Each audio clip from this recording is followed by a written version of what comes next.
के 20 এপ্রিল আমাদের একটা গরুয়া হল সভা হচ্ছিল।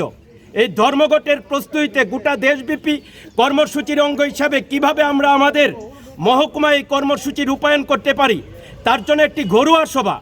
এই গরুয়া সভা আসার সময় আমাদের বামপন্থী নেতা 70 বছরের উপরের প্রবীণ নেতা প্রেসমেকার লাগানো রমণী দাস সহ 7 জনকে তারা বিজেপি দুর্বৃত্তরা আক্রমণ করে এবং এই হল সভায় যেন উপস্থিত হতে না পারে তার জন্য অনেককে হুমকি দিয়ে ভয় দেখে তাড়িয়ে দেওয়া হয়। বিজেপি জোট সরকারের আমলে গণতন্ত্র লুণ্ঠিত পদধূলিত, যতদিন যাচ্ছে বিজেপি জনবিচ্ছিন্ন হচ্ছে, আর এই জনবিচ্ছিন্নতা থেকেই তারা গণতন্ত্রকে জবাই করছে, রক্তাক্ত করছে। কোনো সভ্য নাগরিক, কোনো গণতন্ত্রপ্রিয় প্রগতিশীল মানুষ, কোনো ধর্মনিরপেক্ষ মানুষ এ ধরনের বর্বর আক্রমণকে মেনে নেবে না। তাই যতদিন যাচ্ছে বিজেপির জনবিচ্ছিন্নতা বাড়ছে, আর এই জনবিচ্ছিন্নতা থেকেই বিজেপি শেষ হয়ে যাবে। তাই আগামী দিনেও ত্রিপুরার মানুষ উপযুক্ত জবাব দেবে।